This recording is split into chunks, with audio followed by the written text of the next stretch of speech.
നസറനായ യേശു ക്രിസ്തുവിൻ്റെ നാമം മഹത്വപ്പെടുമാറാകട്ടെ. അല്പസമയ ചിന്തയ്ക്കായിട്ട് ഒരു വേദവചനം വായിക്കുന്നു. റോമാലേഖനം 6-ാം അധ്യായത്തിൻ്റെ 10-11 വാക്യം. അവൻ മരിച്ചത് പാപസംബന്ധമായി ഒരിക്കലായിട്ടു മരിച്ചു. അവൻ ജീവിക്കുന്നതോ ദൈവത്തിന് ജീവിക്കുന്നു. അവണ്ണം നിങ്ങളും പാപസംബന്ധമായി മരിച്ചവർ എന്നും ക്രിസ്തുയേശുവിൽ ദൈവത്തിന് ജീവിക്കുന്നവർ എന്നും നിങ്ങളെ തന്നെ എണ്ണുവിൻ. വിശുദ്ധനായ പൗലോസ്, നമ്മുടെ സഹോദരൻ, റോമയിലുള്ള വിശുദ്ധന്മാർക്ക് എഴുതിയ ലേഖനത്തിൻ്റെ 6-ാം അധ്യായത്തിൻ്റെ 10-11 വാക്യമാണ് നമ്മൾ വായിച്ചത്. പ്രിയരെ, അവൻ മരിച്ചത്, അവനാരാണ്? യേശു ക്രിസ്തു മരിച്ചത് പാപസംബന്ധമായി ഒരിക്കലായിട്ട് മരിച്ചു. യേശു ക്രിസ്തു ജീവിക്കുന്നതോ ദൈവത്തിനു ജീവിക്കുന്നു. പ്രിയരെ, അവൻ ജീവിക്കുന്നതോ ദൈവത്തിന് ജീവിക്കുന്നു. ഇത് വായിക്കുമ്പോൾ സാധാരണ മനുഷ്യർക്ക് തോന്നും യേശു ക്രിസ്തുവും ദൈവവും രണ്ടും രണ്ട് വ്യക്തിയാണെന്ന്. അതെന്തുകൊണ്ടാണ് അങ്ങനെ തോന്നുന്നു ചോദിച്ചാൽ, ദൈവികമായ വെളിപ്പാട് ലഭിക്കാത്തത് കൊണ്ടാണ് അങ്ങനെ തോന്നുന്നത്. യേശുക്രിസ്തുവും ദൈവവും രണ്ടും രണ്ട് വ്യക്തിയല്ല, ഒരു വ്യക്തി തന്നെയാണ്. അവൻ മരിച്ചതോ എന്ന് പറയുമ്പോൾ, യേശുക്രിസ്തു മരിച്ചത് പാപസംബന്ധമായി ഒരിക്കലായിട്ട് മരിച്ചു. അവൻ ജീവിക്കുന്നതോ ദൈവത്തിന് ജീവിക്കുന്നു എന്നതിൽ നിന്ന് കഴിഞ്ഞ ക്ലിപ്പുകളിലൂടെ ഞാൻ നിങ്ങളോട് പ്രബോധിപ്പിക്കാൻ ശ്രമിച്ച കാര്യം തന്നെയാണ്. വീണ്ടും ഞാനത് ആവർത്തിച്ചു പറയട്ടെ. യേശുക്രിസ്തു നമ്മുടെ സ്ഥാനാധിപതിയാണ്. കർത്താവായ യേശുക്രിസ്തു നമ്മുടെ സ്ഥാനം വഹിച്ചുകൊണ്ട്, അതായത് ലോകത്തിൻ്റെ പാപങ്ങളെ ചുമക്കുവാൻ ദൈവത്തിൻ്റെ കുഞ്ഞാടായി ദൈവത്തിനും മനുഷ്യർക്കും വേണ്ടി ഭൂമിയിൽ മനുഷ്യനായി തീർന്നപ്പോൾ,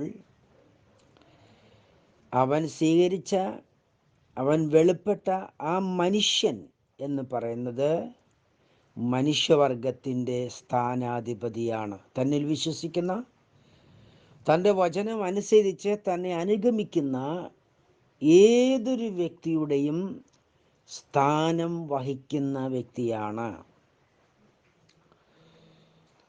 അവൻ സ്ഥാനം വഹിച്ചത് മനുഷ്യൻ എന്ന നിലയിലാണ്.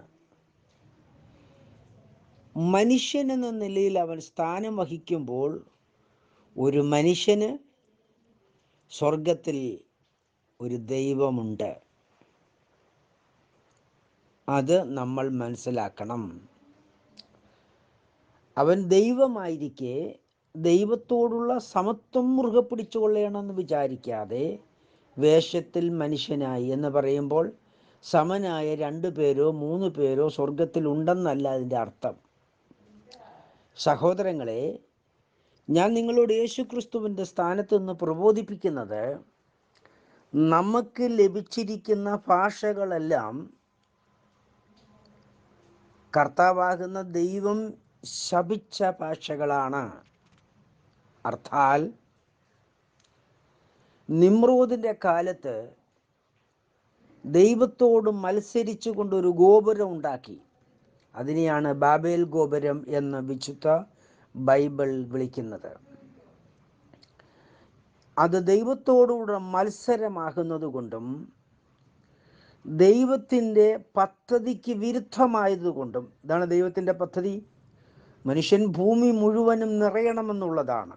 അതിൻ്റെ പദ്ധതിക്ക് വിരുദ്ധമാകുന്നത് കൊണ്ടും ദൈവം എന്ത് ചെയ്തു? ഭൂമിയിൽ മനുഷ്യരുടെ ഭാഷകളെ കലക്കിക്കളഞ്ഞു. അർത്ഥാൽ മനുഷ്യനെ ഭാഷ സംബന്ധിച്ച് അകറ്റിക്കളഞ്ഞു. ദൈവം മനുഷ്യൻ്റെ ഭാഷകൾക്ക് പരിമിതികൾ നിശ്ചയിച്ചു. അതുകൊണ്ട് പ്രിയരെ, ആദ്യ മനുഷ്യനായ ആദം, മനുഷ്യവർഗത്തിൻ്റെ എല്ലാ സ്ഥാനം വഹിക്കുന്ന മനുഷ്യനാണ് ആദം. അപ്പോൾ തന്നെ വ്യക്തിപരമായിട്ടും അവനെ ആദം എന്ന് വിളിക്കാം. ആ മനുഷ്യൻ പാപം ചെയ്തതിൻ്റെ ഫലമായിട്ട് മനുഷ്യവർഗമെല്ലാം പാപമായി തീർന്നെങ്കിൽ മനുഷ്യൻ്റെ ഭാഷകളിലും ആ പാപം വ്യാപരിച്ചു. ഹല്ലേലൂയ. അത് മുഖാന്തരം മനുഷ്യന് പരിമിതികൾ ഉണ്ടായി. അതായത് മനുഷ്യൻ ഉപയോഗിക്കുന്ന എല്ലാത്തിനും, അവൻ്റെ ചിന്തയ്ക്ക്, അവൻ്റെ കാഴ്ചയ്ക്ക്, അവൻ്റെ ജീവിതത്തിന്, അവൻ്റെ ശരീരത്തിന്, അവൻ്റെ മനസ്സിന്, അവൻ്റെ എല്ലാ ഘടകങ്ങൾക്കും, താഴ്ചയുള്ള ശരീരത്തിന് പരിമിതി ഉണ്ടായി. ആകയാൽ ദൈവത്തോട് മത്സരിച്ച മനുഷ്യൻ്റെ ഭാഷയും ദൈവം കലക്കിക്കളഞ്ഞപ്പോൾ ഭാഷയ്ക്കും പരിമിതികളുണ്ടായി. ആകയാൽ നമ്മൾ ഈ ഭൂമിയിൽ ഏത് ഭാഷ ഉപയോഗിച്ചാലും പരിമിതിയുള്ള ഭാഷ ഉപയോഗിച്ചുകൊണ്ടാണ് നമ്മൾ ഓരോ കാര്യങ്ങൾ ഷെയർ ചെയ്യുന്നത്. ജീവൻ്റെ വചനം നിങ്ങളോട് പ്രസംഗിച്ചാലും, ജീവൻ്റെ വചനം മറ്റുള്ളവർക്ക് എഴുതി കൊടുത്താലും, ലേഖനങ്ങളിലൂടെയോ പ്രവചന പുസ്തകത്തിലൂടെയോ ചരിത്രത്തിലൂടെയോ ന്യായപ്രമാണമായിട്ടോ ഉപദേശങ്ങളായിട്ടോ എന്തെഴുതി കൊടുത്താലും അതിനെല്ലാം മാനുഷിക പരിമിതികളുണ്ട്. അതാണ് ഫിലിപ്പിയ ലേഖനത്തിൽ നമ്മൾ കാണുന്നത്, ഭാഷയുടെ പരിമിതി. അതിൻ്റെ അർത്ഥം ദൈവം മൂന്നുണ്ടെന്നോ രണ്ടുണ്ടെന്നോ ഒന്നല്ല, ദൈവം ഏകനാണ്. ഒരിക്കൽ കർത്താവ് ഞാൻ ഏകനാണെന്ന് പറയുകയും പിന്നെ കുറച്ചൊന്ന് കഴിഞ്ഞിട്ട് ഞാൻ മൂന്നാളുണ്ടെന്ന് പറയുകയും ചെയ്യുവാൻ യേശുക്രിസ്തു മനുഷ്യനല്ല.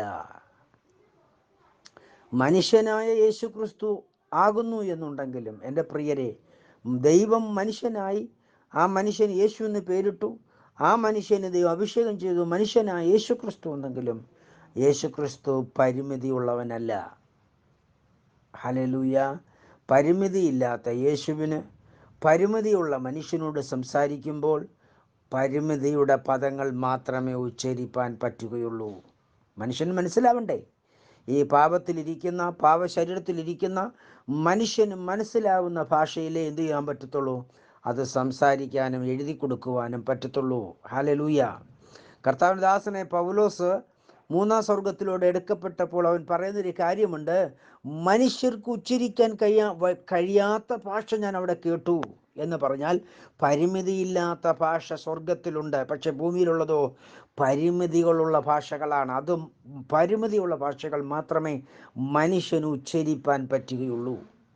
അതുകൊണ്ട് എന്നെ കേൾക്കുന്ന എൻ്റെ പ്രിയരെ, കർത്താവ് പരിമിതിയുള്ള നമുക്ക് പരിമിതിയുള്ള ഭാഷയിൽ കർത്താവിൻ്റെ വൻകാര്യങ്ങൾ നമുക്ക് വെളിപ്പെടുത്തി തരുമ്പോൾ നമ്മുടെ ഹൃദയത്തിൽ ദൈവം പ്രവർത്തിച്ചിട്ട് നമ്മുടെ ഹൃദയ ദൃഷ്ടി പ്രകാശിച്ചാൽ മാത്രമേ പിതാവ് ആരാണെന്ന് പുത്രൻ വെളിപ്പെടുത്തി കൊടുക്കാനിരിക്കുന്നവനും വെളിപ്പെടുകയുള്ളൂ. ഇല്ലാത്ത ആർക്കും പിതാവിനെക്കുറിച്ചോ പുത്രനെക്കുറിച്ചോ വെളിപ്പാട് ലഭിക്കില്ല. പ്രിയരെ, പിതാവ് ആരാണെന്ന് പുത്രൻ വെളിപ്പെടുത്തി കൊടുക്കാനിരിക്കുന്നവരുമല്ലാതെ പിതാവിനെ തിരിച്ചറിയത്തില്ല എന്ന് കർത്താവ് ആമേൻ ഉറപ്പിച്ച് പറഞ്ഞിരിക്കുന്നതിൻ്റെ അർത്ഥം നിങ്ങൾ ഗ്രഹിച്ചാൽ നിങ്ങൾക്ക് കൊള്ളാമെന്ന് ഞാൻ യേശുക്രിസ്തുവിൽ ആഗ്രഹിക്കുകയാണ്. അതുകൊണ്ട് എൻ്റെ പ്രിയരെ, എല്ലാവർക്കും ഈ വെളിപ്പാട് കർത്താവ് പകർന്നു തരണം എന്നില്ല. ഒരുപക്ഷെ യേശുക്രിസ്തുവിൻ്റെ നാമത്തിൽ ആമേൻ JCNDST എന്ന ഞങ്ങളുടെ വാട്സപ്പ് ഗ്രൂപ്പിലൂടെ ഞങ്ങളുടെ വാക്ക് കേൾക്കുന്ന നിങ്ങൾക്ക് ഇത് കേൾക്കുവാൻ ദൈവം ഭാഗ്യം തന്നിരിക്കുന്നെങ്കിൽ പ്രിയരെ, നിങ്ങൾക്ക് തിരിച്ചറിവുണ്ടാകട്ടെ. നിങ്ങൾ ദൈവസന്നിധിയിൽ മുട്ടുകുത്തുവിൻ, സർവശക്തങ്കിലേക്ക് മനം തിരിയുവിൻ, കർത്താവാകുന്ന ദൈവത്തിൻ്റെ ഏകത്വം ഗ്രഹിപ്പുവിൻ, യേശുക്രിസ്തുവിനെ നാം സ്നാനപ്പെട്ട് വേർപെട്ട് വിശുദ്ധിയും നയിക്കണമേ എന്ന് പരിമിതിയുടെ ഭാഷയാകുന്ന ദൈവം എനിക്ക് നൽകിയ മലയാള ഭാഷയിൽ നിങ്ങളോട് പ്രബോധിപ്പിക്കുന്നു. അതുകൊണ്ട് എൻ്റെ പ്രിയരെ, സ്വർഗാതി പിതാവെന്ന നിലയിൽ, സ്തോത്രം, പ്രപഞ്ചത്തിൻ്റെ പൂർണ്ണ സൃഷ്ടാവെന്ന നിലയിൽ, സകലത്തിൻ്റെ അധികാരി എന്ന നിലയിൽ കർത്താവിന് സ്വർഗത്തിൽ ഇരിക്കുമ്പോൾ തന്നെ അതേ കർത്താവിന് ഭൂമിയിൽ മനുഷ്യനായിരിക്കുവാനും കഴിയും. ഒറ്റ കാര്യം മാത്രം നിങ്ങൾ ചിന്തിക്കുക, ദൈവത്തിന് പരിമിതികളില്ല. ദൈവത്തിന് ഒരു കാര്യവും അസാധ്യമല്ല. സ്വർഗസിംഹാസനത്തിൽ, തൻ്റെ സിംഹാസനത്തിൽ ദൈവമെന്ന വ്യക്തിത്വത്തോടുകൂടി ഇരിക്കുമ്പോൾ അതേ കർത്താവിന്, അതേ ദൈവത്തിന് ഭൂമിയിൽ മനുഷ്യനായി വെളിപ്പെടാൻ കഴിയും. അതുകൊണ്ട് ആ ഫിലിപ്പിയ ലേഖനത്തിൽ നമ്മുടെ സഹോദരൻ പരിമിതിയുള്ള ഭാഷയിൽ നമ്മളോട് സംസാരിക്കുന്നത്, അവൻ വേഷത്തിൽ മനുഷ്യനായി, അവൻ ഒരു സാദൃശ്യം ധരിച്ചു. മനുഷ്യൻ എന്ന് പറയുന്നത് അവൻ ധരിച്ചൊരു വേഷമാണ്, അവൻ ധരിച്ചൊരു സാദൃശ്യമാണ്. നമ്മെപ്പോലെ ജഡം സംബന്ധിച്ച് പൂർണ്ണ മനുഷ്യനായിരുന്നില്ല യേശു. മനുഷ്യന് കാണാം, തൊടാം, തൊടാം, അവനോട് സംസാരിക്കാം, ഇതൊക്കെ ശരി തന്നെയായിരുന്നെങ്കിലും നമ്മെപ്പോലെ ഒരു അവസ്ഥയായിരുന്നില്ല യേശു ഈ ഭൂമിയിൽ 33 വർഷക്കാലം ജീവിച്ചിരുന്ന അവസ്ഥ. ഹല്ലേലൂയ. അത് നിങ്ങൾക്ക് ഗ്രഹിക്കുവാൻ സർവശക്തൻ നിങ്ങളുടെ ഹൃദയ കണ്ണുകൾ പ്രകാശിപ്പിക്കട്ടെ എന്ന് ഞാൻ കർത്താവിൽ പ്രാർത്ഥിക്കുന്നു, ദൈവത്തോട് അപേക്ഷിക്കുന്നു. എൻ്റെ പ്രിയരെ, അവൻ മരിച്ചത്, ആര്? യേശുക്രിസ്തു മരിച്ചത്, അതായത് മനുഷ്യനായ യേശുക്രിസ്തു മരിച്ചത് പാപസംബന്ധമായി ഒരിക്കലായിട്ട് മരിച്ചു. അവൻ ജീവിക്കുന്നത് ദൈവത്തിന് ജീവിക്കുന്നു എന്ന് പറഞ്ഞാൽ, അവൻ ജീവിക്കുന്നു എന്ന് പറഞ്ഞാൽ അവന് രണ്ടാമത്തെ ശുശ്രൂഷ, ഒന്നാമത്തെ ശുശ്രൂഷയെക്കുറിച്ചാണ് പറഞ്ഞത്. അവൻ മരിച്ചതോ പാപസംബന്ധമായി, അതായത് മറിയത്തിൻ്റെ ഗർഭപാത്രത്തിൽ മനുഷ്യനായി തീർന്ന് മറിയമാവനെ പ്രസവിച്ചത് മനുഷ്യനായ നാൾ. ഇതായ കർത്താവിൻ്റെ ദാസി ദൈവദം പോലെ സംഭവിക്കട്ടെന്ന് പറഞ്ഞപ്പോൾ പരിശുദ്ധാത്മാവുടെ ഗർഭപാത്രത്തിലേക്ക് വന്നിട്ട് മനുഷ്യനായി വെളിപ്പെടാത്ത ആ നാൾ മുതൽ, പ്രൈസ് ദി ലോർഡ്, അവൻ മനുഷ്യവർഗത്തിൻ്റെ പാപത്തിന് പരിഹാരത്തിനായി മരിച്ച് അടക്കപ്പെട്ട് ആമേൻ, ആ നിമിഷവും പിന്നെ മരിച്ചടക്കപ്പെട്ട് ഉയർത്തെഴുന്നേൽക്കുന്നതിന് മുമ്പ് വരെയുള്ള പീരീഡ് വരെയും അവൻ്റെ ഒന്നാം ഘട്ടമാണ്. ഉയർത്തെഴുന്നേറ്റതിന് ശേഷം അവൻ്റെ ശുശ്രൂഷയുടെ രണ്ടാം ഘട്ടം ആരംഭിക്കുകയായി. അവൻ രണ്ടാം ഘട്ടം ആരംഭിച്ചിരിക്കുന്നു. ഇപ്പോഴും ആ രണ്ടാം ഘട്ടം ചലിച്ചുകൊണ്ടിരിക്കുകയാണ്. രണ്ടാം ഘട്ടത്തിൻ്റെ അവസാനമാണ് വിശുദ്ധ സഭയുടെ റാപ്ചർ. അപ്പം ഈ പ്രവൃത്തി നടക്കുന്നത് വരെയും കർത്താവാകുന്ന വിശുദ്ധ സഭയുടെ സ്ഥാനാധിപതിയായിട്ട് ഇപ്പോൾ മഹത്വത്തിൻ്റെ വലതുവശത്ത് നമുക്ക് എല്ലാവർക്കും വേണ്ടി പക്ഷപാതം ചെയ്യുകയാണ്. ആര്? ഈ ഭൂമിയിൽ മനുഷ്യൻ എന്ന നിലയിൽ ആരെയാണോ ശിഷ്യന്മാർ കണ്ടത്, കേട്ടത്, സ്പർശിച്ചത്, അതേ കർത്താവ് മഹത്വത്തിൻ്റെ വലതുവശത്ത് അവൻ ദൈവ സ്വരൂപം എന്ന നിലയിൽ ഇപ്പോഴും വസിക്കുന്നു. ഹല്ലേലൂയ. ആർക്കു വേണ്ടി? അവനിൽ വിശ്വസിക്കുന്ന അവൻ്റെ വിശുദ്ധന്മാരുടെ സ്ഥാനം വഹിച്ചുകൊണ്ട്. അവനിൽ വിശ്വസിക്കുക എന്ന് പറഞ്ഞാൽ യേശുവിനെ കർത്താവിൻ്റെ രക്ഷിതാവായി സ്വീകരിച്ച് യേശു ക്രിസ്തുവിൻ്റെ നാമത്തെ സ്നാനപ്പെട്ട് പരിശുദ്ധാത്മാഭിഷേകം പ്രാപിച്ച് വിശുദ്ധിയിലും വേർപാടിലും ഈ ഭൂമിയിൽ കർത്താവിനെ അന്യഭാഷയിൽ ആരാധിക്കുകയും വിശുദ്ധ ശുശ്രൂഷയിൽ ആത്മീയ ശുശ്രൂഷയിൽ പങ്കാളിത്തം വഹിച്ചും വിശുദ്ധ കൂട്ടായ്മയിൽ സംബന്ധിച്ചും വിശുദ്ധ ജീവൻ നയിക്കുന്നതോടെ വിശുദ്ധ കൂട്ടങ്ങളുടെ സ്ഥാനാധിപതിയായിട്ട്. അതുകൊണ്ടാണ് 1 യോഹന്നാൻ 2-ാം അധ്യായത്തിന് 1-ാം വാക്യത്തിൽ നമ്മുടെ സഹോദരനായ യോഹന്നാൻ ഇങ്ങനെ എഴുതുന്നത്, എൻ്റെ കുഞ്ഞുങ്ങളെ, നിങ്ങൾ പാപം ചെയ്യാതിരിപ്പാൻ ഇത് ഞാൻ നിങ്ങൾക്ക് എഴുതുന്നു. ഒരുത്തൻ പാപം ചെയ്യുന്നെങ്കിലോ നീതിമാനായ യേശു ക്രിസ്തു എന്ന കാര്യസ്ഥൻ പിതാവിൻ്റെ സന്നിധിയിൽ നമുക്കുണ്ട്. സ്തോത്രം. പിതാവിൻ്റെ സന്നിധിയിലാണ്. അതായത് പിതാവ് ഒരിടത്തിരിക്കുന്നു, പുത്രൻ വേറെടുത്തിരിക്കുന്നു എന്നല്ല എൻ്റെ അർത്ഥം. അത് ദൈവമഹത്വത്തെ കാണിക്കുന്നു. അതുകൊണ്ടാണ് വിശുദ്ധ തിരുവെഴുത്തിൽ മറ്റുള്ള സ്ഥലങ്ങളിലെല്ലാം വായിക്കുന്നത് മഹത്വത്തിൻ്റെ വലത് സൈഡിൽ നിന്നാണ്. മഹത്വത്തിൻ്റെ വലത് സൈഡിൽ ആമേൻ, സ്തോത്രം എന്ന് പറയുന്നതും. ഹല്ലേലൂയ. യോഹന്നാൻ്റെ യോഹന്നാൻ്റെ 1-ാം ലേഖനം 2-ാം അധ്യായത്തിൻ്റെ 1-ാം വാക്യത്തിൽ പറഞ്ഞിരിക്കുന്നത്, എൻ്റെ കുഞ്ഞുങ്ങളെ, നിങ്ങൾ പാപം ചെയ്യാതിരിപ്പാൻ ഞാനിത് നിങ്ങൾക്ക് എഴുതുന്നത്, ഒരുത്തൻ പാപം ചെയ്യുന്നു എങ്കിലോ നീതിമാനായ യേശു ക്രിസ്തു എന്ന കാര്യസ്ഥൻ പിതാവിൻ്റെ അടുക്കൽ നമുക്ക് നമ്മുടെ പാപങ്ങൾക്ക് പ്രായശ്ചിത്തമാകുന്നു. അവൻ നമ്മുടെ പാപങ്ങൾക്ക് പ്രായശ്ചിത്തമാകുന്നു. Praise the Lord. ആമേൻ. കർത്താവിൻ്റെ രണ്ടാമത്തെ ശുശ്രൂഷ. അതിൻ്റെ അർത്ഥം പിതാവിൻ്റെ അടുക്കൽ വേറൊരാളും കൂടി ഇരിക്കുന്നു എന്നുള്ളതല്ല. അതിന് തെളിവ് തരാം. ആരാണ് പിതാവ്? നമ്മുടെ പിതാവ് ആരാണ്? നമ്മുടെ പിതാവെന്ന് പറയുന്നത് ആമേൻ തിരുവെഴുത്തെന്ന് പറയുന്നു. എബ്രായ ലേഖനം 2-ാം അധ്യായത്തിൻ്റെ 14-ാം വാക്യം, മക്കൾ ജഡരക്തങ്ങളോട് കൂടി ഉള്ളവനാകിയാൽ അവനും അവരെ പോലെ ആമേൻ ജഡത്തിൽ വെളിപ്പെട്ടു. മക്കൾ ജഡരക്തങ്ങളാകിയാൽ അവനും അവരെ പോലെ ജഡരക്തത്തോടു കൂടി ഉള്ളവനായി മരണത്തിൻ്റെ അധികാരിയായ പിശാചിനെ തൻ്റെ മരണത്താൽ നീക്കി. ആരാ ചെയ്തത്?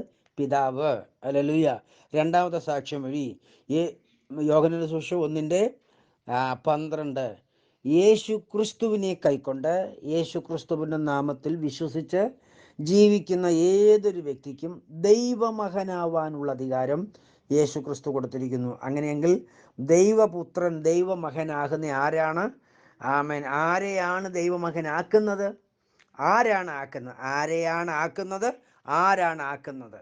ആമേൻ. യേശുവിനെ കൈക്കൊണ്ട് യേശുവിൻ്റെ നാമത്തിൽ വിശ്വസിച്ച് ജീവിക്കുന്ന ഏതൊരു വ്യക്തിക്കും ദൈവമകനാകുവാൻ, ദൈവപുത്രനാവാനുള്ള അധികാരം യേശു കൊടുക്കുകയാണ്. അപ്പം അങ്ങനെയാണെങ്കിൽ യേശുവിനെ കൈക്കൊള്ളുന്ന വ്യക്തിക്കാണ് ദൈവമകനാകാൻ പറ്റുന്നത്. അതാരുടെ അധികാരമാണ്? യേശുവിൻ്റെ അധികാരമാണ്. കാരണം സ്വർഗത്തിലും ഭൂമിയിലും സർവ്വ അധികാരവും ആർക്കാണ് നൽകപ്പെട്ടിരിക്കുന്നത്? ഈ നൽകപ്പെട്ടിരിക്കുന്നു എന്ന വാക്കിൻ്റെ അർത്ഥം എന്താണ്? ആദ്യ മനുഷ്യൻ പാപം ചെയ്ത മുഖാന്തരം ഇതെല്ലാം സാത്താൻ്റെ കയ്യിൽ വീണു. സ്തോത്രം. സാത്താൻ്റെ കയ്യിൽ നിന്ന് പിടിച്ച് മേടിച്ചതാണ് കാൽവറി ക്രൂശ് എന്ന് പറയുന്നത്. ഹല്ലേലൂയ. അവൻ പിശാചിൻ്റെ അധികാരത്തിൽ നിന്നും നമ്മളെ വീണ്ടെടുത്തു. അതുകൊണ്ടാണ് എബ്രായ ലേഖനം 2:14 പറയുന്നത്, മക്കൾ ജഡരക്തങ്ങളോടുകൂടി ഉള്ളവനാകിയാൽ അവരും അവരെ പോലെ ജഡരക്തത്തോടു കൂടിയുള്ളവനായി മരണത്തിൻ്റെ അധികാരിയായ പിശാചിനെ തൻ്റെ മരണത്താൽ നീക്കി. ആമേൻ. അങ്ങനെയാണെങ്കിൽ ആരാ ചെയ്തത്? പിതാവ്. ആർക്കു വേണ്ടി? മക്കൾക്ക് വേണ്ടി. ഈ മക്കളാകാനുള്ള അധികാരം അന്നേരം ആരാ കൊടുക്കുന്നത്? ആരുടെ മേലാണോ ആരധികാരം നടത്തിയത്? ആരുടെ മേലെന്ന് വെച്ചാൽ പിശാചിൻ്റെ മേൽ ആരാണോ അധികാരം നടത്തിയത്, മരണത്തിൻ്റെ അധികാരി ആരാണ്? പിശാച്. മരണത്തിൻ്റെ അധികാരിയായ പിശാചിനെ ആരുടെ മരണത്താലാണോ നീക്കിയിരിക്കുന്നത് അവനാണ്, സ്തോത്രം, ഈ ഭൂമിയിൽ വെച്ച് ഒരുവന് വീണ്ടും ജനിപ്പിക്കുവാനുള്ള അധികാരമുള്ളത്. ഹല്ലേലൂയ. അപ്പോൾ ആ അധികാരം ആർക്കാണോ അവരാണ് നമ്മുടെ പിതാവ്. അങ്ങനെയാണെങ്കിൽ സ്വർഗസ്ഥനായ നമ്മുടെ പരിശുദ്ധ പിതാവ് എന്ന് പറഞ്ഞ ആരാണ്? നമ്മുടെ നസറനായ യേശു തന്നെയാണ്. ഹല്ലേലൂയ. അതുകൊണ്ടാണ് യോഹന്നാന്റെ സുവിശേഷം 14-ാം അധ്യായത്തിലും 14-ാം അധ്യായത്തിൽ പ്രത്യേകിച്ച് കർത്താവ് പറയുന്നത്, ആമേൻ, എൻ്റെ കുഞ്ഞുങ്ങളെ എന്നോ അവൻ സംബോധന ചെയ്യുന്നത്. രണ്ടാമത്തെ സംബോധന ചെയ്യുന്നത് ഫിലിപ്പോസിനോട് പറയുകയാണ്, ആമേൻ, ഞാൻ തന്നെയാണ് പരിശുദ്ധ പിതാവ്. ഫിലിപ്പോസ് അവനോട് ചോദിച്ചു, ആമേൻ, സ്തോത്രം, ഞാൻ ഇത്രയും കാലം നിങ്ങളോടുകൂടി ഇരുന്നിട്ടും നീ എന്നെ ഫിലിപ്പോസ് ഇങ്ങനെ ചോദിച്ചത്, ഇതൊക്കെയാണെങ്കിലും കർത്താവ് ഞങ്ങൾ പിതാവിനെ ഒന്ന് കാണിച്ചു തരണം എന്ന് പറയുമ്പോൾ കർത്താവ് ഫിലിപ്പോസിനോട് പറയുകയാണ്, ഇത്രയും നാളും ഞാൻ നിന്നോടുകൂടെ ഇരുന്നിട്ടും നിങ്ങൾ എന്നെ അറിയുന്നില്ലയോ ഫിലിപ്പോസേ? എന്നെ കണ്ടവൻ പിതാവിനെ കണ്ടിരിക്കുന്നു. ഇനി ഒരു പിതാവിനെ കാണിച്ചു കൊടുക്കാൻ പറ്റത്തില്ല. സ്വർഗത്തിൽ നിന്നൊക്കെ വേറൊരു പിതാവിനെ കാണിച്ചു തരാൻ ഇല്ല. ഞാൻ തന്നെയാണ് സ്വർഗത്തിലിരിക്കുന്നവൻ. സ്വർഗത്തിലിരിക്കുന്ന അതേ പിതാവ് തന്നെയാണ് ഭൂമിയിൽ മനുഷ്യനായിട്ടിരിക്കുന്നതും. അപ്പോൾ അപ്പോസ്തോലന്മാർ തൊട്ടത്, അപ്പോസ്തോലന്മാർ കണ്ടത്, അപ്പോസ്തോലന്മാർ സംസാരിച്ചത്, അപ്പോസ്തോലന്മാർ സഹകരിച്ചത്, അപ്പോസ്തോലന്മാർ, സ്തോത്രം, ആരോടുകൂടെ അവൻ ജീവിച്ചോ, 3.5 വർഷം ആരോടുകൂടെ ജീവിച്ചോ, അവൻ തന്നെയാണ് പരിശുദ്ധനായ പിതാവും. ഒരു എക്സാമ്പിൾ കൂടെ നിങ്ങളോട് പറയാം. യോഹന്നാന്റെ സുവിശേഷം 4-ാം അധ്യായത്തിൽ യേശു ശമരിയ സ്ത്രീയോട് പറയുകയാണ്, ദൈവമാത്മാവാകുന്നു. സത്യനമസ്കാരികൾ പിതാവിനെ ആത്മാവിലും സത്യത്തിലും ആരാധിക്കുന്ന നാഴിക വന്നുമിരിക്കുന്നു. ദൈവമായ പിതാവായ ദൈവം പിതാവാകുന്നു, പിതാവാകുന്നു ദൈവം. ഹല്ലേലൂയ. അപ്പം പിതാവായ ദൈവമായ കർത്താവ് ആരാകുന്നു? ആത്മാവാകുന്നു. ദൈവം ആത്മാവാകുന്നു. അപ്പം പിതാവായ ആത്മാവായ ദൈവമാകുന്നു മറിയത്തിൻ്റെ ഗർഭപാത്രത്തിൽ മനുഷ്യനായി വെളിപ്പെട്ടത്. അങ്ങനെയാണെങ്കിൽ മറിയത്തിൻ്റെ ഗർഭപാത്രത്തിൽ വെളിപ്പെട്ടത് ആരാണ്? പിതാവായ ദൈവമാണ് മനുഷ്യനായി വെളിപ്പെട്ടത്. അതുകൊണ്ടാണ് യേശു പറഞ്ഞത്, എന്നെ കണ്ടവൻ പിതാവിനെ കണ്ടിരിക്കുന്നു, ഞാനും പിതാവും ഒന്നാകുന്നു. ഇനി വേറൊരു പിതാവിനെ കാണിച്ചു തരാൻ പറ്റത്തില്ല. അങ്ങനെയെങ്കിൽ മഹത്വത്തിൻ്റെ വലതുവശത്ത് എന്ന് പറയുന്നതും പിതാവിൻ്റെ സന്നിധി എന്ന് പറയുന്നതും എന്താകുന്നു? ഹല്ലേലൂയ, നമുക്ക് വേണ്ടി കർത്താവാകുന്ന ദൈവം ഉച്ചരിച്ചിരിക്കുന്ന ആമേൻ പദമാകുന്നു. അങ്ങനെ അത് പറഞ്ഞു തരാൻ പറ്റുകയുള്ളൂ. കാരണം നമ്മളിരിക്കുന്നത് ജഡത്തിലാണ്, നമ്മളിരിക്കുന്ന പരിമിതിയിലാണ്. ആദം നിമിത്തം ഈ ഭൂമി ശപിക്കപ്പെട്ടിരിക്കുകയാണ്. ആ ശാപം ഇതുവരെ അഴിഞ്ഞു മാറില്ല. എന്ന് മാറും? ദൈവോത്തന്മാരുടെ മഹത്വ പ്രത്യക്ഷതയിൽ മാത്രമേ ഈ ഭൂമിയുടെ ശാപം മാറിപ്പോവുകയുള്ളൂ. ഒന്നും കൂടെ ഞാൻ നിങ്ങളോട് പറയുന്നു, ദൈവപുത്രന്മാരുടെ മഹത്വ പ്രത്യക്ഷത എന്ന് പറഞ്ഞാൽ എന്താണ്? അവൻ നമ്മുടെ തലയായ പുത്രനും അവൻ്റെ ഉടലാകുന്ന പുത്രന്മാരും കൂടെ ആമൻ സ്തോത്രം മധ്യാകാശത്ത് വെച്ച് കർത്താവാകുന്ന ദൈവം ആമൻ ശിരസും ശരീരവും കൂടെ ഏകീഭവിച്ച് ദൈവം ദേവാദി ദൈവവും കർത്താദി കർത്താവുമായതിനു ശേഷം ഇസ്രായേലിൻ്റെ രക്ഷയ്ക്കായി ലോകത്തിൽ നിന്ന് തന്നെ വെളിപ്പെടുത്തി കൊടുക്കുവാൻ ദൈവം സ്തോത്രം ദൈവം ആർക്ക് വെളിപ്പെടും? ഇസ്രായേലിന് വെളിപ്പെടും. എപ്പോൾ? ഒലിവുമലയിൽ കാലിയാവുട്ടുന്ന സമയം. അതെന്താണ്? അപ്പോൾ ഈ ഇസ്രായേൽ ജനം ലോകം എന്തുവാ കാണുന്നത്? ദൈവപുത്രന്മാരുടെ മഹത്വ പ്രത്യക്ഷതയാ കാണുന്നത്. ഹല്ലേലൂയ. അപ്പം തലയാകുന്ന യേശുക്രിസ്തുവിനോടുകൂടെ ഉടലാകുന്ന യേശുക്രിസ്തുവിൻ്റെ അവയവങ്ങൾ മാത്രമേ ആ പ്രത്യക്ഷതയിൽ കാണുകയുള്ളൂ. ഒന്നും കൂടെ നിങ്ങളോട് പറയാം, തലയാകുന്ന യേശുക്രിസ്തുവിനോടുകൂടെ ഉടലാകുന്ന യേശുക്രിസ്തുവിൻ്റെ അവയവങ്ങൾ മാത്രമേ ആ പ്രത്യക്ഷതയിൽ കാണുകയുള്ളൂ. എങ്ങനെയാണെങ്കിൽ 1 തെസ്സലോനിക്കർ 4:16 അനുസരിച്ച് കർത്താവ് താനും പ്രധാന ദൂതന്റെ ശബ്ദത്തോട് എന്ന് ഉച്ചരിക്കുന്ന ആ ദൈവിക വാക്തത്വ വചനത്തിന്റെ നിവൃത്തിയിൽ ആർക്കാണ് രൂപാന്തരം ഉണ്ടാകുന്ന, ഉയർത്തെഴുന്നേക്കുന്ന ആരാണ്? യേശുക്രിസ്തുവിൻ്റെ നാമത്തിൽ സ്നാനപ്പെട്ട് വേർപെട്ട് വിശുദ്ധ ജീവിതം നയിച്ചവർക്ക് മാത്രമേ ആ റാപ്ചർ ഉണ്ടാകുകയുള്ളൂ. അതുകൊണ്ട് എന്നെ കേൾക്കുന്ന എൻ്റെ പ്രിയ സഹോദരങ്ങളെ, തെസ്സലോനിക്കയിലുള്ള വിശുദ്ധന്മാരും ആ ലേഖനം എഴുതിയ പൗലോസും യേശുക്രിസ്തുവിൻ്റെ നാമത്തിൽ സ്നാനപ്പെട്ടവരാണെന്ന് നിങ്ങൾ മറന്നു പോകരുതേ എന്ന് ഞാൻ യേശുക്രിസ്തുവിൽ നിങ്ങളോട് പ്രബോധിപ്പിക്കുകയാണ്. 1-ാം നൂറ്റാണ്ടിൽ യേശുക്രിസ്തുവിൻ്റെ നാമത്തിലേ സ്നാനമുണ്ടായിരുന്നുള്ളൂ. ഹല്ലേലൂയ. അനിൽ കൊടുത്തോട്ടം എന്ന് പറയുന്ന ദൈവദാസൻ ഒരിക്കൽ പറയുന്ന ഒരു ക്ലിപ്പ് ഞാൻ കേട്ട്, സ്തോത്രം, അതിങ്ങനെയാ പറഞ്ഞിരിക്കുന്നത്, അപ്പോസ്തലന്മാരുടെ യുഗത്തിൽ യേശുക്രിസ്തുവിൻ്റെ നാമത്തിലുള്ള സ്നാനമേ ഉണ്ടായിരുന്നുള്ളൂ. അത് തന്നെയാ ഞങ്ങളും വാദോരാതെ പറയുന്നത്. യേശുക്രിസ്തുവിൻ്റെ നാമത്തിലുള്ള സ്നാനമേ 1-ാം നൂറ്റാണ്ടിൽ ഉണ്ടായിരുന്നുള്ളൂ. മത്തായി മുതൽ വെളിപ്പാട് വരെയുള്ള ദൈവീയ ഉപദേശങ്ങൾ, യേശുവിൻ്റെ ചരിത്ര പുസ്തകം 4, അപ്പോസ്തല പ്രവൃത്തി എന്ന സഭാചരിത്രം, പിന്നെ ലേഖനങ്ങളും വെളിപ്പാട് പുസ്തകം, യേശുക്രിസ്തുവിൻ്റെ നാമത്തിൽ സ്നാനപ്പെട്ടവർ, യേശുക്രിസ്തുവിൻ്റെ നാമത്തിൽ സ്നാനപ്പെട്ടവർക്ക് എഴുതിയിരിക്കുന്നതാണ്. അതുകൊണ്ട് എന്നെ കേൾക്കുന്ന എൻ്റെ പ്രിയ സഹോദരങ്ങളെ, എന്നെ കേൾക്കുന്ന സഹോദര സഹോദരി, നീ യേശുക്രിസ്തുവിൻ്റെ നാമത്തിൽ സ്നാനപ്പെട്ട വ്യക്തിയാണോ? അല്ലെങ്കിൽ സ്നാനപ്പെടുത്തുന്ന സമയത്ത് സ്നാപകൻ നിന്നെ യേശുക്രിസ്തുവിൻ്റെ നാമത്തിൽ അപ്പോസ്തോലിക ഉപദേശപ്രകാരവും കർത്താവ് ഉയർത്തെഴുന്നേറ്റിരിച്ചതിന് ശേഷം പറഞ്ഞ ദൈവിക കൽപ്പന പ്രകാരവും ഞാൻ നിന്നെ പാവങ്ങളുടെ മോചനത്തിന് യേശുക്രിസ്തുവിൻ്റെ നാമത്തിൽ സ്നാനപ്പെടുത്തുന്നു എന്ന് പറഞ്ഞുകൊണ്ട് സ്നാനപ്പെടുത്തിയില്ല എങ്കിൽ നിനക്ക് പാവമോചനം വരികയില്ല. സ്നാപകൻ യേശുക്രിസ്തുവിൻ്റെ നാമം പറയാതിരുന്നാൽ നിനക്ക് പാവമോചനം ഉണ്ടാകില്ല. പാവമോചനം ഉണ്ടാകാത്ത പക്ഷം നിന്നിലേക്ക് പരിശുദ്ധാത്മാവ് ഹൃദയത്തിലേക്ക് അയക്കപ്പെടുകയില്ല. നിന്റെ ഹൃദയത്തിലേക്ക് പരിശുദ്ധാത്മാവ് എന്നെ അയക്കപ്പെടുകയില്ല. പരിശുദ്ധാത്മാവിനെ അയച്ചില്ലെങ്കിൽ നീ വീണ്ടും ജനനം പ്രാപിക്കില്ല. വീണ്ടും ജനനം പ്രാപിക്കാത്തതിൻ്റെ മേൽ പുത്രത്വത്തിൻ്റെ ആത്മാവിനെ ദൈവം അയക്കില്ല. റോമാലേഖനം 8-ാം അധ്യായത്തിൻ്റെ 8-ാം വാക്യത്തിൻ്റെ 2-ാം വരിയിൽ പറയുന്നു, ക്രിസ്തുവിൻ്റെ ആത്മാവില്ലാത്തവൻ ദൈവത്തിനുള്ളവനല്ല. ക്രിസ്തുവിൻ്റെ ആത്മാവ് നമ്മുടെ മേൽ വരണമെങ്കിൽ ആദ്യം ക്രിസ്തുവിൻ്റെ ആത്മാവ് നമ്മളിൽ ജനിക്കണം. ക്രിസ്തുവിൻ്റെ ആത്മാവിനെയാണ് പരിശുദ്ധാത്മാവ് എന്ന് പറയുന്നത്. ഹല്ലേലൂയ. എന്താണ് ഇതിന് തെളിവ്? യോഹന്നാൻ സുവിശേഷം 14-ാം അധ്യായം 26-ാം വാക്യത്തിൽ പറയുന്നു, എങ്കിലും പിതാവ് എൻ്റെ പേരിൽ അയപ്പാനുള്ള പരിശുദ്ധാത്മാവ് എന്ന കാര്യസ്ഥൻ. ഇത് കർത്താവ് പറഞ്ഞ വചനമാണ്. സ്തോത്രം. എങ്കിലും പിതാവ് എൻ്റെ പേര് എന്ന് പറഞ്ഞാൽ എന്താണ്? യേശു ക്രിസ്തു. അപ്പം പെന്തക്കോസ്ത് നാളിൽ പരിശുദ്ധാത്മാവിനെ അയച്ചിരിക്കുന്നത് യേശു ക്രിസ്തു എന്ന പേരിലാണ്. അപ്പൊ യേശു ക്രിസ്തു എന്ന പേരിൽ അയക്കപ്പെട്ട പരിശുദ്ധാത്മാവ് നമ്മുടെ ഹൃദയത്തിലേക്ക് അയക്കപ്പെടുമ്പോൾ മാത്രമാണ് അപ്പോസ്തല പ്രവൃത്തി 2:38 പത്രോസ് അവരോട്, നിങ്ങൾ മാനസാന്തരപ്പെട്ട് നിങ്ങളുടെ പാവങ്ങളുടെ മോചനത്തിനായി ഓരോരുത്തൻ യേശു ക്രിസ്തുവിന്റെ നാമത്തിൽ സ്നാനമേൽപ്പീൻ. എന്നാൽ എന്നെ കേൾക്കുന്ന സഹോദര, ഒരു പ്രാവശ്യം കൂടി നീ അടിയരെ വിട്ട് വായിച്ച് പഠിക്കുക. എന്നാൽ മാത്രമേ പരിശുദ്ധാത്മാവെന്ന ദാനം നിന്റെ ഹൃദയത്തിലേക്ക്, ഈ പരിശുദ്ധാത്മാവിനെ ഏത് പേരിലാണ് അയച്ചിരിക്കുന്നത്? യേശു ക്രിസ്തു എന്ന പേരിൽ.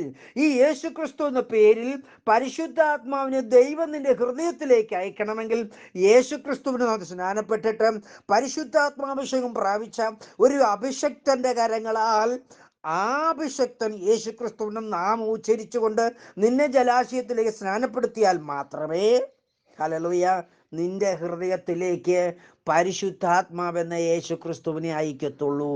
അപ്പോൾ മാത്രമേ നീ വീണ്ടും ജനം പ്രാപിക്കുകയുള്ളൂ. പ്രിയരെ, കഴിഞ്ഞ ക്ലിപ്പിൽ പറഞ്ഞതുപോലെ ഞാൻ വീണ്ടും പറയുന്നു, വീണ്ടും ജനനം പ്രാപിക്കാത്തവരെ ചേർക്കാൻ കർത്താവ് മധ്യാകാശത്ത് വരുന്നില്ല. കർത്താവ് പ്രധാന ദൂതന്റെ ശബ്ദത്തോടും മഹാകാകളത്തോടും ദൈവത്തിന്റെ കാകളത്തോടും കൂടെ മധ്യാകാശത്ത് വരുന്നത് വീണ്ടും ജനനം പ്രാപിച്ചവരെയാണ്. അതായത് യേശു ക്രിസ്തുവിന് നാം സ്നാനപ്പെട്ട് വിശുദ്ധിയിലും വേർപാടിലും ജീവിക്കുന്ന വിശുദ്ധന്മാരെ ചേർക്കാനാണ് കർത്താവ് മധ്യാകാശത്ത് വരാൻ പോകുന്നത്. ആരാ വരുന്നത്? യേശു ക്രിസ്തു. ഈ യേശു ക്രിസ്തുവിനെ വിശുദ്ധ തിരുവെടുത്ത് വിളിക്കുന്നത് എന്താണ്? 1 യോഹന്നാൻ 3:1 എൻ്റെ കാൺമീൻ, നാം ദൈവമക്കൾ എന്ന് വിളിക്കപ്പെടുവാൻ പിതാവ് നമുക്ക് ഇത്ര വലിയ സ്നേഹം നൽകിയിരിക്കുന്നു. ആര് നൽകിയിരിക്കുന്നു? പിതാവ് നമുക്ക് ഇത്ര വലിയ സ്നേഹം നൽകിയിരിക്കുന്നു. ലോകം അവനെ അറിയായതുകൊണ്ട് അവന് നമ്മളെയും അറിയുന്നില്ല. കാൺമീൻ, നാം ദൈവമക്കൾ എന്ന് വിളിക്കപ്പെടുവാൻ പിതാവ് നമുക്ക് ഇത്ര വലിയ സ്നേഹം നൽകിയിരിക്കുന്നു.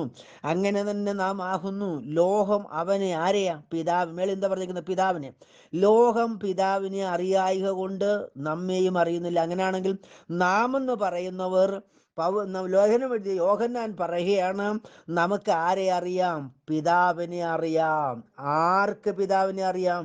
യോഹന്നാന് പിതാവിനെ അറിയാം. യോഹന്നാൻ ലേഖനം എഴുതിയ എഫേസോസിലെ സഭയ്ക്കും ആരെ അറിയാം? പിതാവിനെ അറിയാം. കാരണം എന്താണ്? നസറനായ യേശു തന്നെയാണ് പിതാവെന്ന് യോഹന്നാനും അറിയാം, 1-ാം നൂറ്റാണ്ടിലെ വിശുദ്ധന്മാർക്കും അറിയാം. Price the Lord. അതുകൊണ്ട് എൻ്റെ പ്രിയ സഹോദരങ്ങളെ, കാൺമീൻ, നാം ദൈവമക്കൾ എന്ന് വിളിക്കപ്പെടുവാൻ പിതാവ് നമുക്ക് ഇത്ര വലിയ സ്നേഹം നൽകിയിരിക്കുന്നു. അങ്ങനെ തന്നെ നാം ആകുന്നു. ലോകം അവനെ, ആരെ? പിതാവിനെ അറിഞ്ഞിട്ടില്ലായക കൊണ്ട് നമ്മെയും അറിയുന്നില്ല. പ്രിയമുള്ളവരെ, നാം ഇപ്പോൾ ദൈവമക്കളാകുന്നു. നാം ഇന്നത് ആകും എന്നും ഇതുവരെ പ്രത്യക്ഷമായില്ല. അവൻ ആരാണ്? പിതാവ്. പ്രത്യക്ഷനാകുമ്പോൾ നാം അവനെ എന്ന് പറഞ്ഞാൽ പിതാവിനെ താൻ ഇരിക്കുന്നത് പോലെ തന്നെ കാണേണ്ടതാകൊണ്ട് അവനോട്, അതായത് പിതാവിനോട് സദൃശന്മാരാകൂ എന്ന് നാം അറിയുന്നു. അവനിൽ ഈ പ്രത്യാശയുള്ളവരല്ല അവൻ നിർമ്മലനായിരിക്കുന്ന പോലെ തന്നെ നിർമ്മലരായിരിക്കുന്നു. ആരിൽ? നസറനായ യേശു ക്രിസ്തുവിലുള്ള പ്രത്യാശയുള്ളവർ. നസറനായ യേശു ക്രിസ്തുവിന്റെ നാമത്തിൽ സ്നാനപ്പെട്ട് വേർപെട്ടവർക്കല്ലാതെ ആർക്കാണ് ഈ പ്രത്യാശയുള്ളത്? എൻ്റെ പ്രിയരെ, ദൈവത്തിന്റെ ദാസനാകുന്ന പത്രോസിന് ഒരു ദിവസം സ്വപ്നം കണ്ടതുപോലെ എഴുന്നേറ്റെന്ന് ഉപദേശിച്ചതല്ല നിങ്ങൾ മാനസാന്തരപ്പെട്ട് യേശു ക്രിസ്തുവിന്റെ നാമത്തിൽ സ്നാനപ്പെടുക എന്നുള്ള ദൈവീയ ഉപദേശം. ഞാനൊരു സഹോദരനോട് സുവിശേഷം യേശുവിനെ കുറിച്ച് പറഞ്ഞുകൊണ്ടിരുന്നപ്പോൾ അദ്ദേഹം പറഞ്ഞ് അവസാനിപ്പിച്ചത് പത്രോസിന് ഭ്രാന്ത് പിടിച്ചെന്നാണ്. പത്രോസിന് തെറ്റുപറ്റിയതാണെന്ന്. പത്രോസിന് എന്തൊക്കെയോ പ്രശ്നം വന്നു പോയതാണ്. പ്രിയരെ, പത്രോസിന് പെന്തക്കോസ്ത് നാളിൽ പ്രശ്നം വന്നിട്ടുണ്ടെങ്കിൽ അങ്ങനെ വിശ്വസിക്കുന്ന വ്യക്തി അബദ്ധം പറഞ്ഞിരിക്കുന്നു. മത്തായി മുതൽ വെളിപ്പാട് വരെയുള്ള ദൈവവചനം വായിക്കാനോ പ്രസംഗിക്കാനും ഈ വ്യക്തിക്ക് യാതൊരു യോഗ്യതയില്ല. എന്തുകൊണ്ടെന്നാൽ ദൈവസഭയുടെ ആരംഭ ദിവസത്തിൽ ദൈവം സ്ഥാപിച്ചിരിക്കുന്ന യേശുക്രിസ്തുവിൻ്റെ നാമമെന്ന അടിസ്ഥാനം അവൻ്റെ ദാസനാകുന്ന പത്രോസ് മുഖാന്തരം സ്ഥാപിച്ചിരിക്കുന്ന ഉപദേശം തെറ്റെന്ന് പറയുന്ന ഒരു വ്യക്തിക്ക്, ഇത് തെറ്റാണെന്ന് പഠിപ്പിക്കുന്ന ഒരു വ്യക്തിക്ക് മത്തായി മുതൽ വെളിപ്പാട് വരെയുള്ള ദൈവിക ഉപദേശം പറയാനോ പഠിപ്പിക്കാനോ ഒരു അനുവാദവും ഇല്ല. എൻ്റെ പ്രിയരെ, ഗലാത്യർ 1:8, ഞങ്ങൾ നിങ്ങളോട് അറിയിച്ചതിന് വിപരീതമായി ഞങ്ങളായാലും സ്വർഗത്തിലെ ദൂതനായാലും നിങ്ങളോട് വേറൊരു ഉപദേശം പറഞ്ഞാൽ അവൻ ശപിക്കപ്പെട്ടവനാണ്. അങ്ങനെയെങ്കിൽ പത്രോസിന് തെറ്റുപറ്റിയെന്ന് പഠിപ്പിക്കുന്നവൻ, പറയുന്നവൻ, ഉപദേശിക്കുന്നവൻ ശപിക്കപ്പെട്ടവനാണ്. ശപിക്കപ്പെട്ടവരെ ചേർക്കാൻ കർത്താവ് മധ്യാകാശത്ത് വരാൻ പോകുന്നില്ല. ഹല്ലേലൂയ. ഞാൻ കർത്താവെന്ന് പറഞ്ഞെങ്കിലും പരിശുദ്ധനായ പിതാവാണ് എവിടെ വരാൻ പോകുന്നത്? മധ്യാകാശത്ത്. പരിശുദ്ധ പിതാവ് മധ്യാകാശത്തിൽ വരുന്നത് ശപിക്കപ്പെട്ടവരെ ചേർക്കാനല്ല. നമ്മുടെ ശാപം അഴിയുന്നത് എങ്ങനെയാണ്? ദൈവോത്രൻ പ്രത്യക്ഷനായത് പിശാചിൻ്റെ പ്രവർത്തികളെ അഴിപ്പാനാണെന്ന് 1 യോഹന്നാൻ 3:8 പഠിപ്പിക്കുന്നു. ദൈവോത്രൻ എന്തിനാ പ്രത്യക്ഷപ്പെട്ടത്? പിശാചിൻ്റെ പ്രവൃത്തികളെ അഴിപ്പാൻ. ആരാണ് ദൈവപുത്രൻ? നസറനായ യേശു ക്രിസ്തു. അപ്പം നസറനായ യേശു ക്രിസ്തു മുഖാന്തരം നമ്മുടെ ജഡത്തിൽ ആദ്യ മനുഷ്യൻ മുഖാന്തരം പിശാച് സ്ഥാപിക്കപ്പെട്ടിരിക്കുന്ന പൈശാചിക പ്രവൃത്തി അഴിക്കേണ്ടതിന് യേശു ക്രിസ്തു എന്ന പേര് ഉപയോഗിക്കുന്നില്ല എങ്കിൽ സ്നാനത്തോടുള്ള ബന്ധത്തിലാണ് ഇത് അഴിയപ്പെടുന്നത്. അപ്പോൾ യേശു ക്രിസ്തു എന്ന പേര് ഉപയോഗിക്കപ്പെടുന്നില്ല എങ്കിൽ പ്രിയരെ, സ്നാനപ്പെട്ട് കരയ്ക്ക് കയറുമ്പോഴും സ്നാനപ്പെട്ടവൻ്റെ ശരീരത്തിൽ ഏദേനിലെ പാപമെന്ന പിശാചിൻ്റെ പ്രവൃത്തി ഇരിക്കുക. ഇപ്പം പിശാചിൻ്റെ പ്രവൃത്തി അവൻ യേശുക്രിസ്തുവിൻ്റെ നാമത്തിൽ സ്നാനപ്പെടാത്ത ഏതൊരു വ്യക്തിയിലും ഇരിക്കുമ്പോൾ അവരെ ചേർക്കാൻ പിതാവായ ദൈവം മധ്യാകാശത്ത് വരാൻ പോകുന്നത്. പ്രിയരെ, സാത്താൻ്റെ ചതികളെ നിങ്ങൾ മനസ്സിലാക്കുക. നിങ്ങൾ രക്ഷിക്കപ്പെട്ടു എന്ന് പറഞ്ഞതുകൊണ്ടോ വിശ്വസിക്കുന്നത് കൊണ്ട് നിങ്ങൾക്ക് പരിശുദ്ധാത്മാവിനെ ദൈവം തരും. അന്ത്യകാലത്ത് കർത്താവിൻ്റെ അപ്പോസ്തല പ്രവൃത്തി 1:2-17 പറയുന്ന അന്ത്യകാലത്ത് സകല ജഡത്തിന്മേലും എൻ്റെ ആത്മാവിനെ പകരും. യോവേൽ പ്രവചനത്തിൻ്റെ ഉദ്ധരണിയ 2:27 ഇങ്ങനെ പറയുന്നത്, 27-28 അന്ത്യകാലത്ത് സകല ജഡത്തിന്മേലും എൻ്റെ ആത്മാവിനെ പകരും. ഇതിൻ്റെ അർത്ഥം ഈ ആത്മാവിനെ പകർന്നുകൊണ്ട് നമ്മൾ ഉടലോടങ്ങ് സ്വർഗത്തിൽ പോകുന്നല്ല. ഹല്ലേലൂയ. എൻ്റെ കേൾക്കുന്ന എൻ്റെ പ്രിയ സഹോദരങ്ങളെ, ദൈവം, കർത്താവായ ദൈവം ഈ ഭൂമിയിൽ വെച്ച് സ്ഥാപിച്ചിരിക്കുന്ന ദൈവിക ഉപദേശമാണ്. കർത്താവ് ശീമോൻ പത്രോസിനോട് ഇങ്ങനെ പറയാനാ, ശീമോനെ നീ ഭാഗ്യവാൻ, സ്വർഗസ്ഥനായ എൻ്റെ പിതാവത്രേ നിനക്കത് വെളിപ്പെടുത്തിയത്, നീ പത്രോസാകുന്നു എന്ന് പറഞ്ഞ എന്താണ്? ചിലരൊക്കെ പല വ്യാഖ്യാനം, ആ പാറ കഷ്ണമാണ്, പാറയല്ല, അങ്ങനെയല്ല, കോടയാമാട, ഇങ്ങനെയൊക്കെ പറയാറുണ്ട്. പ്രിയരെ, ഇതൊന്നും അല്ല വിഷയം. കഴിഞ്ഞ ക്ലിപ്പിൽ ഞാൻ പറഞ്ഞതാണ്. എന്താണ്? അവൻ ഏറ്റുപറഞ്ഞ വചനം, നീ ജീവനുള്ള ദൈവത്തിൻ്റെ പുത്രനായ അഭിഷക്തനായ ക്രിസ്തു ആകുന്നു എന്ന് ഏറ്റുപറഞ്ഞു. ഈ ഏറ്റുപറഞ്ഞ വാക്കാണ് കർത്താവ് അവിടെ പറഞ്ഞത്, നീ പത്രോസാകുന്നു. കർത്താവിനെ ആദ്യം കണ്ടപ്പോൾ നീ കേവ അഥവാ പത്രോസ് എന്ന് വിളിക്കപ്പെടുമെന്ന് പറഞ്ഞു. അപ്പോൾ കർത്താവ് പറഞ്ഞില്ലേടാ, നിന്നെ പാറക്കഷ്ണം എന്നാ വിളിക്കപ്പെടുന്നതെന്നൊന്നും അവിടെ എഴുതിയില്ല, പറഞ്ഞിട്ടില്ല. ഒരുവനെ ദൈവം തിരഞ്ഞെടുത്ത ഒരു സ്ഥാനം നൽകിയെങ്കിൽ അതിൽ നമ്മൾ സന്തോഷിക്കുക വേണ്ടത്, അതിന് ദുർവ്യാഖ്യാനം കൊടുക്കരുത്. കർത്താവ് യാക്കോബിനെ കടത്തിൽ വെച്ചിട്ട് തിരഞ്ഞെടുത്തിട്ട് അവനെ അവിടെ വെച്ച് അവൻ്റെ പേര് മാറ്റി ഇസ്രായേൽ എന്നാക്കി. ഇന്നത്തെ ഞാൻ എൻ്റെ ഒരു അഭിപ്രായം പറയുക, ഇന്നത്തെ എൻ്റെ സഹോദരങ്ങൾ അന്നുണ്ടായിരുന്നെങ്കിൽ ഇത് യാക്കോബിൻ്റെ പേരിനെ അവർ മാറ്റിയിട്ട് അവൻ ഇസ്രായേൽ കഷ്ണങ്ങളാക്കിയനെ. ഇസ്രായേൽ എന്ന് കൊടുത്തതൊന്നുമല്ല, അത് ഇസ്രായേൽ കഷ്ണങ്ങളാണ്. ഇസ്രായേൽ കഷ്ണങ്ങൾ. എൻ്റെ പ്രിയ സഹോദരങ്ങളെ, ഞാൻ ആരെയും കുറ്റം പറയുകയല്ല, സാത്താൻ നിങ്ങളെ വഞ്ചിക്കുന്ന വിധങ്ങളെ പറയുകയാണ്. സാത്താൻ നിങ്ങളെക്കെതിരെ ഉപയോഗിക്കുന്ന അവൻ്റെ ആയുധങ്ങളെക്കുറിച്ച് പറയുകയാണ്, അവൻ്റെ വഞ്ചനയെക്കുറിച്ച് പറയുകയാണ്, അവൻ്റെ സൂത്രങ്ങളെ കുറിച്ച് പറയുകയാണ്. നിങ്ങൾ അവൻ്റെ സൂത്രങ്ങളിലേക്ക് വീഴല്ലേ പ്രിയരെ. അബ്രയെ ദൈവം തെരഞ്ഞെടുത്ത അബ്രഹാം ആക്യങ്ങൾ ദൈവത്തിൻ്റെ ഇഷ്ടമാണ്. യാക്കോബിനെ ദൈവം ഇസ്രായേലാക്യങ്ങൾ ദൈവത്തിൻ്റെ ഇഷ്ടമാണ്. ശീമോനെ ദൈവം പത്രോസാക്യങ്ങൾ ദൈവത്തിന് ഇഷ്ടമാണ്. നമ്മൾ എന്തിനു ക്വസ്റ്റ്യൻ ചെയ്യണം? അതുകൊണ്ട് ദൈവത്തിന് ചില ഉദ്ദേശങ്ങളുണ്ട്. അവനെ പത്രോസാക്കുന്നത് കൊണ്ട് ദൈവത്തിന് ചില പദ്ധതികളുണ്ട്. അതിൻ്റെ പദ്ധതിയുടെ ഒന്നാമത്തെ ലക്ഷ്യം ഞാൻ നിങ്ങളോട് പറയാം. പൗലോസ് ഗലാത്യർക്ക് ലേഖനം എഴുതും ഇങ്ങനെ പറയാണ്, ഞങ്ങൾ നിങ്ങളോട് അറിയിച്ചത് ഞങ്ങളാകട്ടെ എന്ന് പറഞ്ഞാൽ, ഇനി ശീമോൻ പത്രോസും എന്ന് പറഞ്ഞാൽ അവൻ ആരാണ്? ശപിക്കപ്പെട്ടവനാണ്. അങ്ങനെയാണെങ്കിൽ പെന്തക്കോസ്ത് നാളിൽ അവൻ മുഖാന്തരം സ്ഥാപിച്ചിരിക്കുന്ന ദൈവിക ഉപദേശം ശീമോൻ പത്രോസിന്റെ വകയല്ല, അത് യേശു ക്രിസ്തുവിന്റെ വകയാണ്. ആ ഉപദേശം പെന്തക്കോസ്ത് നാളിൽ ശീമോനെ ദൈവം ഉപയോഗിച്ചെന്ന് മാത്രമേ ഉള്ളൂ. അത് ദൈവത്തിന്റെ വകയാണ്, അത് യേശു ക്രിസ്തുവിന്റെ വകയാണ്. ആ സത്യോപദേശം സ്വർഗത്തിൽ കെട്ടപ്പെട്ടിരിക്കുകയാണ്. ഭൂമിയിലും സ്വർഗത്തിലും അത് കെട്ടപ്പെട്ടിരിക്കുകയാണ്. ഈ ഭൂമിയിലെ ഏതെങ്കിലും ഒരു സംഘടനയ്ക്കോ സമൂഹത്തിനോ അത് അഴിക്കാൻ പറ്റില്ല. ഒരിക്കൽ യഹൂദന്മാർ ഇതിനെ അഴിക്കാൻ ശ്രമിച്ചു. പൗലോസിന്റെ വിശ്വാസത്തിൽ വരുന്നതിന് മുമ്പുള്ള ടീച്ചറായിരിക്കുന്ന ഗമാലിയേൽ പറഞ്ഞു, എൻ്റെ കുഞ്ഞുങ്ങളെ, നിങ്ങൾ ഭോഷത്വമൊന്നും ചെയ്യരുതേ.